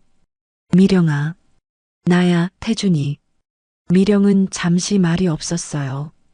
7년 만에 듣는 전 남편의 목소리였거든요. 무슨 일이세요? 미령아, 우리 만나서 얘기할 수 있을까? 만날 필요 없을 것 같은데요. 사업적인 얘기라면 담당자를 통해서 하세요. 미령아, 제발. 한 번만. 미령은 한숨을 쉬었어요. 무슨 얘기를 하고 싶으신데요? 우리 다시 생각해 볼 수는 없을까? 아이들도 있고. 그 말을 들은 순간 미령은 차가운 웃음을 지었어요. 늦었어요, 태준 씨. 미령아, 저와 제 딸들은 이미 새로운 삶을 살고 있어요. 과거로 돌아갈 생각 없습니다. 하지만 미령아, 나도 그때 어쩔 수 없었어. 아버지가 어쩔 수 없었다고요? 그럼 지금은 어쩔 수 있다는 거예요? 윤태주는 할 말이 없었어요. 사업 얘기라면 정식 절차를 통해서 하세요. 저는 감정적으로 판단하지 않거든요. 미령이 전화를 끊자 윤태주는 한동안 멍하니 앉아 있었어요. 그때 윤태주가 들어왔어요. 오빠 어떻게 됐어? 거절당했어. 역시 그럴 줄 알았어. 미령 언니가 그렇게 호락호락한 사람이 아니잖아. 윤태주는 속으로 미소를 지었어요.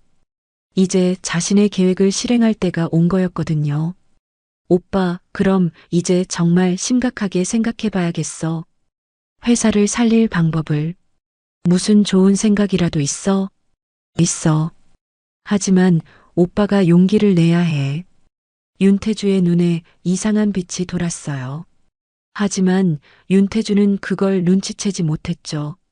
한편 미령은 내 딸들에게 한국 상황을 설명했어요. 엄마, 정말 아빠가 전화했어? 하늘이가 물었어요. 응, 그런데 우리는 더 이상 그 사람들과 상관없어. 엄마가 결정하는 게 맞아. 둘이가 엄마 편을 들었어요. 그런데 엄마, 정말 그 회사 사실 거야?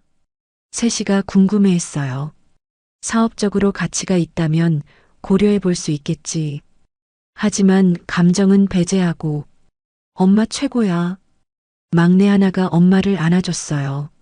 미령은 딸들을 바라보며 다짐했어요. 이제 정말 마지막 결판을 낼 때가 온 것 같았거든요. 미령의 회사와 세안그룹 간의 인수 협상이 본격적으로 시작됐어요. 미령은 최고의 변호사들과 회계사들을 대동하고 한국에 돌아왔죠. 엄마, 정말 한국에 가야 해? 하늘이가 걱정스럽게 물었어요. 응, 중요한 일이야. 너희들은 학교가 있으니까 여기 있어. 엄마 혼자 가는 거야? 둘이도 불안해했어요. 괜찮아. 금방 돌아올게. 미령은 내 딸들을 안심시키고 한국행 비행기에 올랐어요. 인천공항에 도착하자마자 기자들이 몰려들었어요. 강미령 대표님, 세안그룹 인수 관련해서 한 말씀. 전 남편과 재결합 계획이 있으신가요? 딸들은 언제 한국에 오나요? 미령은 침묵을 지키며 공항을 빠져나왔어요. 하지만 연일 언론의 관심은 계속됐죠. 재벌가에서 버림받은 며느리, 복수를 위해 돌아오다. 글로벌 CEO 강미령, 세안그룹 경영권 인수 추진. 천재 사자매의 어머니, 한국 재벌가의 도전장. 협상 첫날, 미령은 세안그룹 본사에 당당하게 들어섰어요. 7년 전 쫓겨나듯 떠났던 그 건물이었죠. 미령 씨, 오랜만이네요. 윤태준이 어색하게 인사했어요. 오랜만입니다. 미령의 목소리는 차가웠어요. 더 이상 예전의 순종적인 며느리가 아니었거든요. 아버지께서 못 오셔서 죄송합니다. 건강히. 알고 있어요. 빨리 본론으로 들어가죠. 미령은 감정적인 대화를 차단했어요. 협상은 치열했어요. 미령 측에서는 세안그룹의 모든 부채와 경영 현황을 철저히 분석했죠. 현재 세안그룹의 부채 비율이 300%를 넘어서고 있습니다. 미령의 회계사가 보고했어요. 그리고 주요 사업부 대부분이 적자 상태고요. 이런 상황에서 인수가 가능할까요? 미령이 윤태준을 바라보며 말했어요. 미령아. 아니, 강 대표님. 우리도 최선을 다했다면 이런 상황이 되지 않았겠죠. 미령의 말에 윤태준은 할 말이 없었어요. 그런데 협상이 진행되던 중 충격적인 사건이 벌어졌어요. 세안그룹 내부 정보가 언론에 유출되기 시작한 거였어요. 세안그룹 숨겨진 비자금 계좌 발견. 윤태준 대표 회계 조작 의혹. 세안그룹 계열사 부당거래 의혹. 연일 터져나오는 스캔들에 세안그룹 주가는 폭락했어요. 그리고 그 여파는 미령의 회사에도 미쳤죠.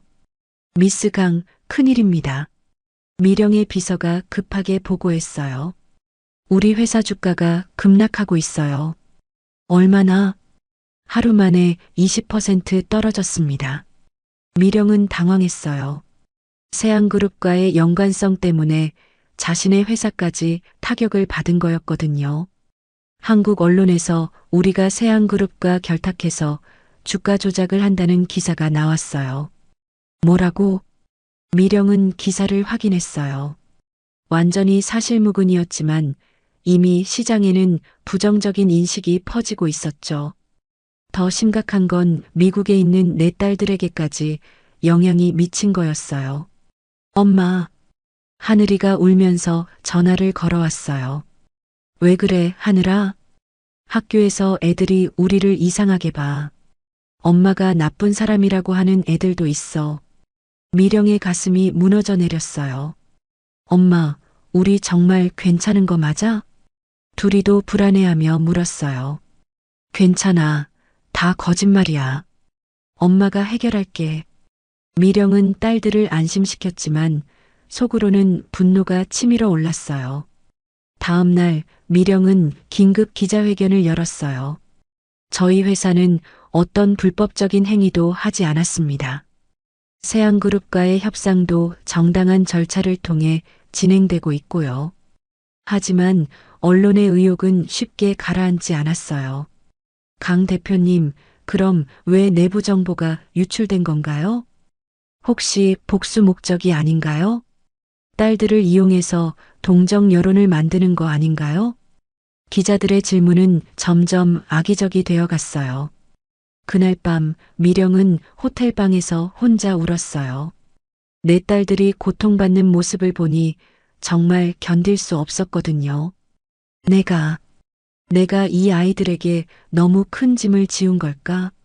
미령은 무릎을 꿇고 독백했어요. 차라리 조용히 미국에서 살았으면 됐는데. 바로 그때 하나에게서 영상 통화가 왔어요. 엄마, 하나야. 엄마 울었어? 눈이 빨개. 미령은 눈물을 닦으며 대답했어요. 아니야, 엄마 괜찮아. 엄마, 거짓말 하지 마. 우리가 다 알아. 하늘이가 화면에 나타났어요. 엄마가 우리 때문에 힘들어하는 거 맞지? 둘이와 셋이도 함께 나타났어요.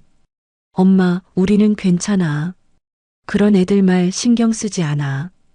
우리에게는 엄마가 최고의 엄마야. 내 딸들의 말에 미령은 다시 눈물이 났어요. 미안해, 엄마가 너희들을 이런 상황에. 엄마, 그런 말 하지 마. 막내 하나가 화면에 가까이 다가와서 말했어요. 엄마, 우리 끝까지 같이 할 거야. 엄마는 우리의 영웅이야. 그래, 우리는 엄마 편이야. 엄마가 하는 일이 옳은 거라고 믿어. 우리 모두 함께 이겨내자. 내 딸들의 격려에 미령은 다시 용기를 얻었어요. 고마워, 내 딸들. 엄마가 꼭 이 일을 해결할게. 전화를 끊고 나서 미령은 결심했어요. 이제 정말 누가 뒤에서 자신을 망가뜨리려 하는지 알아내야겠다고 말이죠. 다음 날 아침 미령은 사립탐정을 고용했어요. 정보 유출의 진짜 배우를 찾아주세요. 알겠습니다. 며칠만 시간을 주시면. 미령은 이제 더 이상 당하고만 있지 않기로 했어요. 자신과 딸들을 지키기 위해서라도 진실을 밝혀내야 했거든요. 하지만 미령은 아직 몰랐어요. 진짜 적이 생각보다 훨씬 가까운 곳에 있다는 것을 말이죠. 사흘 후 사립탐정이 미령에게 충격적인 보고서를 가져왔어요. 강 대표님, 정말 놀라운 사실을 발견했습니다. 뭔가요? 미령은 긴장하며 탐정을 바라봤어요. 정보 유출의 배우는 윤태주 씨입니다. 윤태주요? 미령은 깜짝 놀랐어요. 윤태주는 윤태준의 여동생이었거든요. 네, 그리고 더 충격적인 건 이번 일이 처음이 아니라는 겁니다. 탐정이 서류를 펼쳐 보였어요. 윤태주 씨는 지난 3년 동안 체계적으로 오빠인 윤태준 씨를 실권에서 몰아내려고 했습니다. 무슨 뜻인가요? 세안그룹의 연이은 사업 실패들. 사실 대부분이 윤태주 씨의 계획적인 방해 공작이었어요. 미령은 믿을 수 없었어요. 중국 법인 실패도 윤태주 씨가 내부 정보를 경쟁사에 흘린 거였고 동남아 진출 무산도 마찬가지였습니다.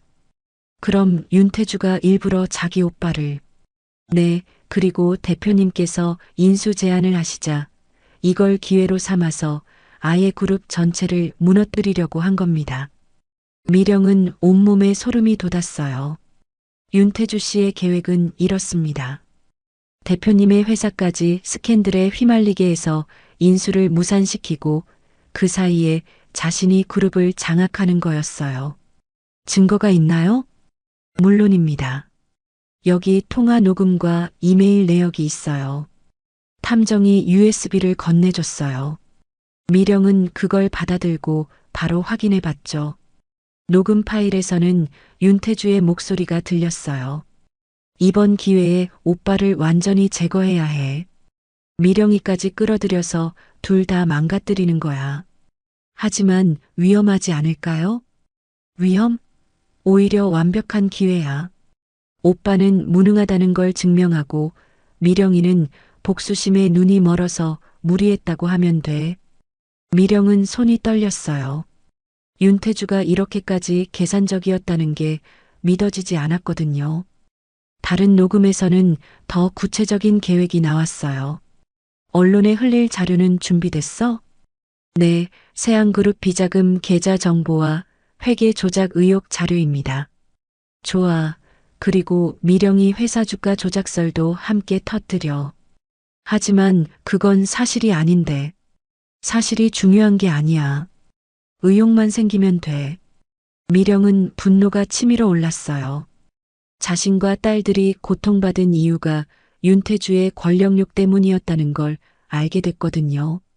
이메일 내역도 충격적이었어요.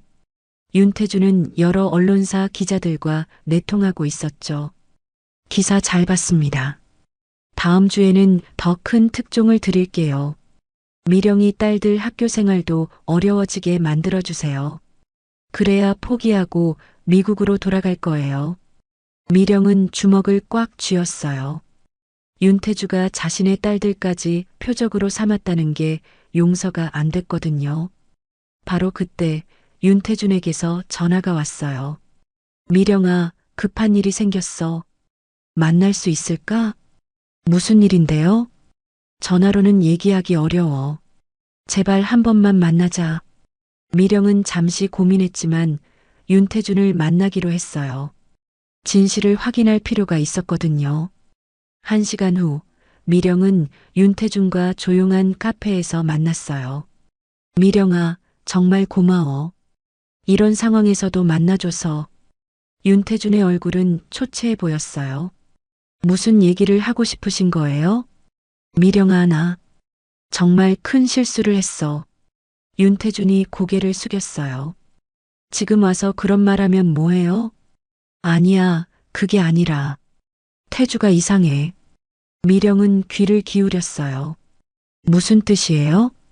요즘 태주가 자꾸 이상한 제안을 해.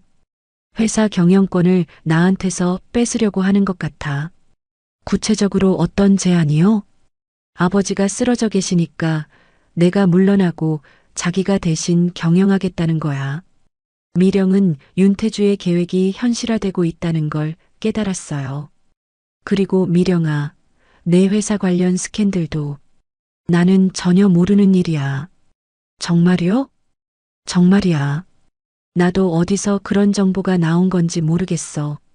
미령은 윤태준이 진심으로 모르고 있다는 걸 느꼈어요.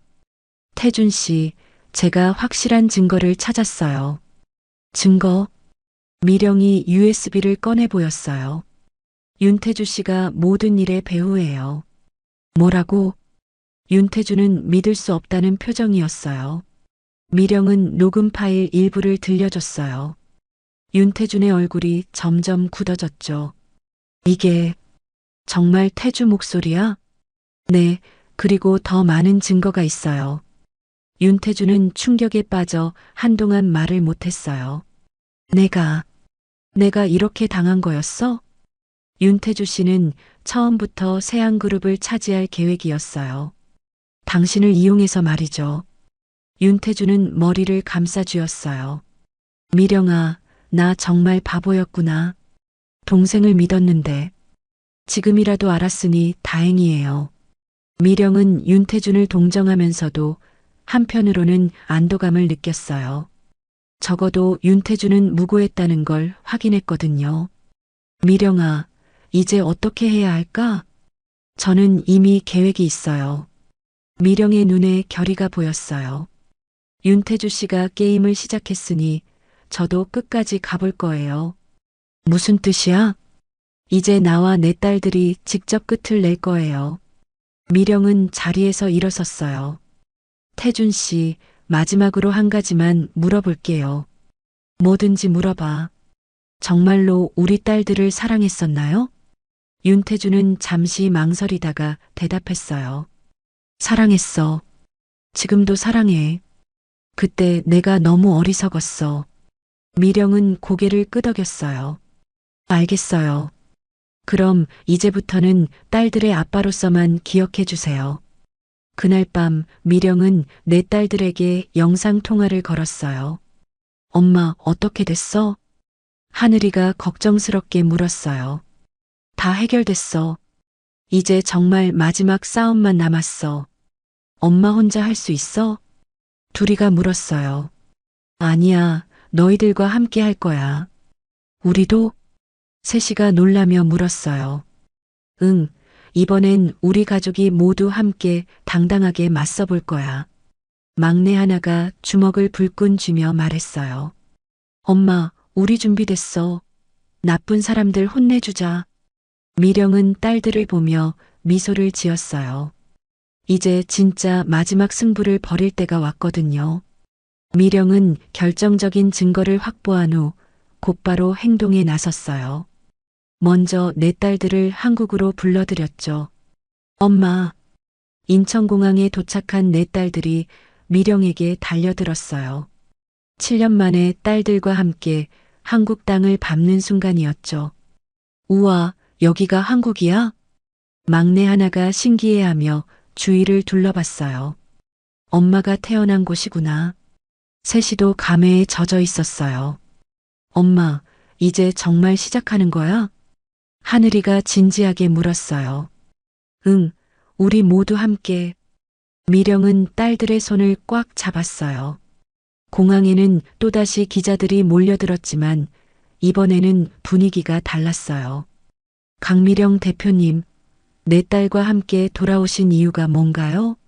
아이들도 한국 생활에 적응할 수 있을까요?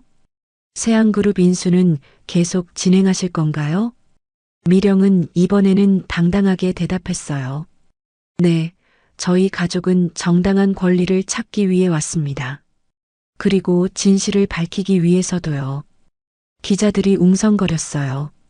미령의 당당한 모습이 예전과는 완전히 달랐거든요. 이틀 후 세안그룹 임시주주총회가 열렸어요. 윤 회장의 건강 악화로 경영권 승계 문제를 논의하기 위한 자리였죠. 자, 그럼 시작하겠습니다. 사회자가 회의를 시작했어요. 윤태주가 단상에 올라서서 말했어요. 존경하는 주주 여러분, 저는 윤태주입니다. 현재 세안그룹은 심각한 위기에 처해 있습니다. 이는 현 경영진의 무능한 경영 때문입니다. 윤태주는 윤태준을 겨냥한 발언을 이어갔어요. 따라서 저는 새로운 경영진으로서 그룹을 이끌어갈 의사가 있습니다. 그때 회의장 뒤쪽 문이 열렸어요. 미령과 내 딸들이 당당하게 들어선 거였죠. 잠깐만요. 미령의 목소리가 회의장에 울려 퍼졌어요. 강미령입니다. 저도 이 자리에서 중요한 말씀을 드리고 싶습니다. 회의장이 술렁거렸어요. 아무도 미령이 나타날 거라고 예상하지 못했거든요. 당신이 여기서 뭘 하는 거야? 윤태주가 당황하며 물었어요. 진실을 말하러 왔어요. 미령이 단상으로 걸어갔어요. 내 딸들도 당당하게 엄마 뒤를 따랐죠. 존경하는 주주 여러분, 저는 강미령입니다. 세안그룹 전 며느리이자 현재 글로벌 기업 CEO입니다. 미령의 목소리는 떨림 없이 분명했어요. 오늘 이 자리에서 여러분께 중요한 진실을 알려드리고자 합니다. 윤태주의 얼굴이 굳어졌어요. 세안그룹이 현재 위기에 처한 이유는 경영진의 무능 때문이 아닙니다. 뭐라고? 주주들이 웅성거렸어요. 누군가가 의도적으로 그룹을 파괴하려고 했기 때문입니다. 미령이 USB를 꺼내 보였어요. 여기에 모든 증거가 들어 있습니다. 대형 스크린에 윤태주의 통화 녹음이 재생되기 시작했어요. 이번 기회에 오빠를 완전히 제거해야 해. 회의장이 충격에 빠졌어요.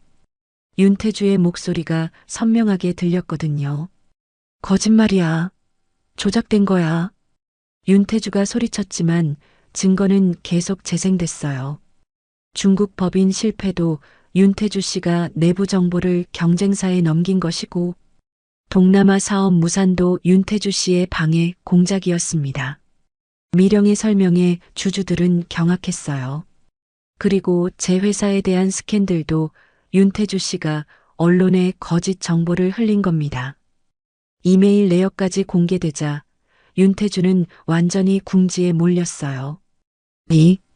이건 음모야. 음모라고요?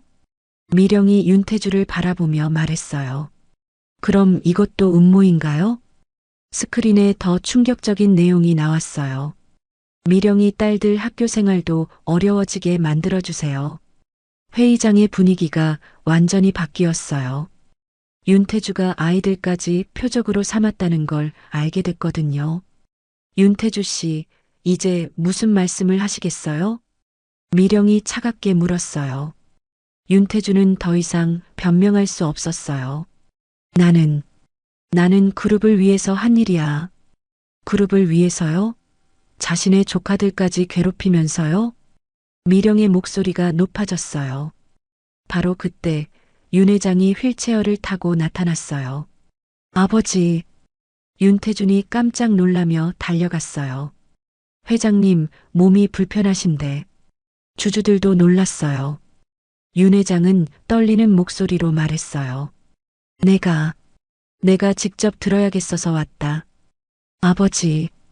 윤태주가 창백한 얼굴로 아버지를 바라봤어요. 태주야, 정말 내가 한 일이냐? 아버지, 저는. 대답해. 윤 회장의 호통에 윤태주는 고개를 숙였어요. 미령아. 윤 회장이 미령을 불렀어요. 네, 회장님. 내가 너무 큰 실수를 했구나. 윤 회장의 눈에 눈물이 맺혔어요. 딸들을, 손녀들을 몰라봤어. 윤 회장이 내 딸들을 바라봤어요. 할아버지. 하늘이가 조심스럽게 다가갔어요. 우리 손녀들이 이렇게 훌륭하게 자랐구나. 윤 회장이 손녀들을 바라보며 말했어요. 미령아, 나를 용서해다오.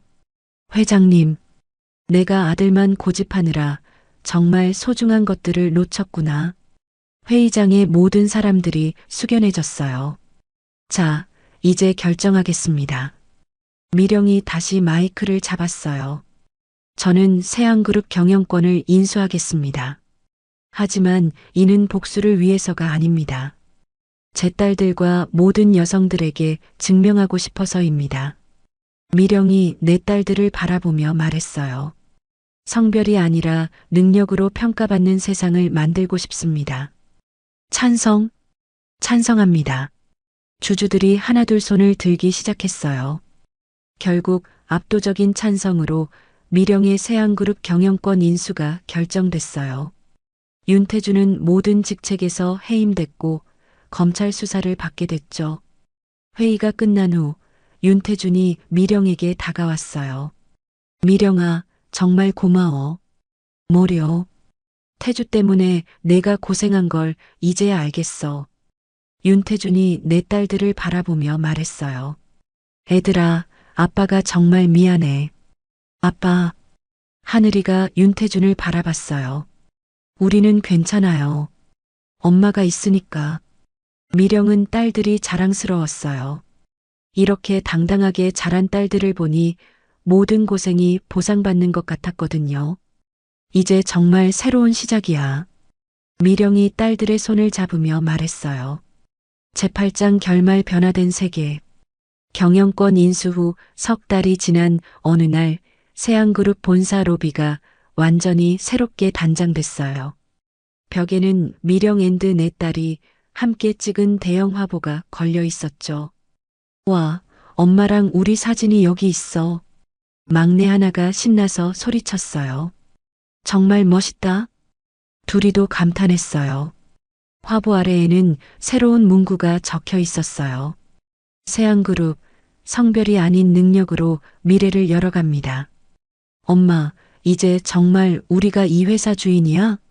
세시가 믿기지 않는다는 표정으로 물었어요. 응, 우리 모두가 함께 만들어가는 거야. 미령은 딸들을 바라보며 뿌듯한 미소를 지었어요.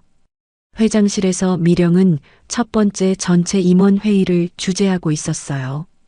앞으로 세안그룹은 완전히 새로운 방향으로 나아갈 겁니다. 미령의 목소리는 자신감으로 가득했어요. 성과주의와 능력주의를 바탕으로 성별에 관계없이 누구나 기회를 얻을 수 있는 회사로 만들겠습니다. 임원들이 고개를 끄덕였어요. 이미 미령의 능력을 충분히 목격했거든요. 그리고 우리 딸들도 회사 경영에 참여하게 될 겁니다. 딸들이요? 한 임원이 놀라며 물었어요. 네, 하늘이는 수학적 분석을, 둘이는 창조적 기획을, 셋이는 기술 개발을, 하나는 글로벌 커뮤니케이션을 담당하게 될 거예요. 하지만 아직 어린데 나이는 숫자일 뿐입니다. 능력이 있으면 기회를 주는 거죠. 미령의 말에 임원들은 감탄했어요. 한 달 후, 내 딸들은 각자의 분야에서 놀라운 성과를 보여주기 시작했어요. 하늘이는 회사의 재무 분석 시스템을 혁신적으로 개선했고, 둘이는 새로운 브랜드 이미지를 창조했어요.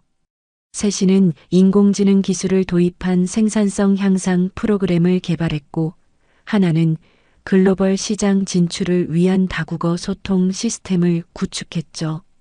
세상에, 이 아이들이 정말 천재가 많네요. 부사장이 미령에게 보고했어요. 아이들 덕분에 회사 효율성이 30%나 향상됐습니다. 그럼 이제 정말 확신을 가지고 말할 수 있겠네요. 미령이 웃으며 대답했어요. 성별은 능력과 아무 상관이 없다는 걸 말이에요. 6개월 후 세안그룹은 완전히 다른 회사가 되어 있었어요. 여성 임원 비율이 50%까지 올라갔고 젊은 인재들이 대거 영입됐죠. 엄마, 오늘 신문 봤어? 하늘이가 신문을 들고 달려왔어요. 뭐라고 나와 있는데? 세안그룹 혁신적 경영으로 매출 신기록 달성이래. 미령은 신문을 받아 읽어봤어요. 정말로 전년 대비 매출이 50%나 증가했다고 나와 있었죠. 우리가 해낸 거야. 둘이가 기뻐하며 소리쳤어요. 그날 저녁 미령은 네 딸들과 함께 옥상 정원에서 서울 야경을 바라보며 이야기를 나눴어요. 엄마, 정말 힘들지 않았어? 세시가 걱정스럽게 물었어요. 힘들었지. 하지만 너희들이 있어서 견딜 수 있었어. 엄마는 우리 영웅이야. 하나가 엄마를 꼭 안아줬어요. 아니야, 우리 모두가 영웅이야. 서로 도와가면서 여기까지 온 거니까. 미령이 딸들을 바라보며 말했어요. 그런데 엄마, 이제 정말 끝난 거야? 하늘이가 물었어요. 끝이 아니라 시작이야. 미령의 눈에 희망이 빛났어요. 이제부터는 누구도 너희의 미래를 함부로 결정할 수 없어. 1년 후 세안그룹의 성공 사례는 전 세계적으로 화제가 됐어요. 여성 CEO와 네 딸이 함께 이끄는 혁신적인 경영 방식이 많은 기업들의 벤치마킹 대상이 된 거였죠. 강미령 대표님, 해외 언론에서 인터뷰 요청이 쇄도하고 있습니다. 비서가 보고했어요. 특히 포브스에서 올해의 여성 경영인으로 선정하고 싶다고 하네요. 그래요? 영광이네요. 미령은 겸손하게 대답했어요. 한국 사회도 점점 변화하기 시작했어요. 다른 기업들도 성별에 관계없이 능력 있는 인재를 등용하기 시작했고 아들이 아니어도 기업을 훌륭하게 이끌 수 있다는 인식이 퍼져가고 있었죠. 어느 날 윤 회장이 미령을 찾아왔어요. 건강이 많이 회복된 모습이었죠. 미령아, 고맙다. 무슨 말씀을 하시는 거예요? 내가 우리 그룹을 이렇게 훌륭하게 만들어줘서. 윤 회장이 진심으로 감사를 표했어요. 그리고 내가 얼마나 어리석었는지도 깨닫게 해줘서. 회장님, 미령아, 너와 손녀들 덕분에 내가 정말 중요한 걸 배웠어. 윤 회장이 내 딸들을 바라보며 말했어요. 아들이든 딸이든 가족이 서로 사랑하고 지지하는 게 가장 중요하다는 걸 말이야. 내 딸들도 할아버지를 따뜻하게 바라봤어요. 이제는 진짜 가족이 된 것 같았거든요. 그해 연말, 미령은 대한민국 정부로부터 여성 리더십 발전 공로상을 수상했어요. 시상식장에는 네 딸들이 함께 참석했죠. 이 상을 받게 되어 영광입니다. 미령이 수상 소감을 말했어요. 하지만 이 상은 저 혼자만의 것이 아닙니다. 제 네 딸들과 저를 믿고 지지해준 모든 분들의 상입니다. 박수가 터져 나왔어요. 그리고 무엇보다 아직도 성별 때문에 차별받는 모든 여성들에게 이 상을 바치고 싶습니다. 여러분도 분명히 할 수 있습니다. 포기하지 마세요. 미령의 말에 청중들은 감동했어요. 시상식이 끝난 후 미령은 네 딸들과 함께 집으로 돌아왔어요. 엄마, 정말 자랑스러워. 우리 엄마가 최고야. 딸들이 너도 나도 엄마를 칭찬했어요. 고마워, 내 딸들. 너희들이 있어서 엄마가 여기까지 올 수 있었어. 미령이 딸들을 한 명씩 안아주며 말했어요. 이제부터 우리는 더 많은 사람들에게 희망을 주는 사람이 되자. 엄마처럼? 하나가 물었어요. 아니야, 너희들만의 방식으로. 미령은 딸들을 바라보며 확신했어요. 너희들은 엄마보다 훨씬 훌륭한 사람들이 될 거야.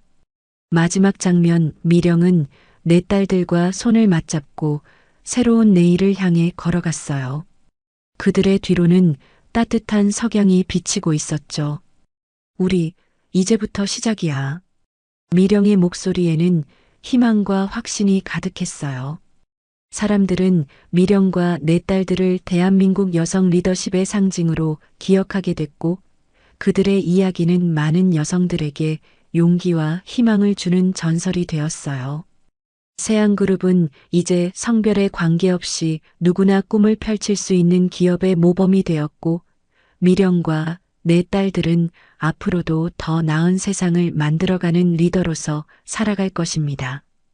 그들의 새로운 여정은 이제 막 시작된 것이었어요.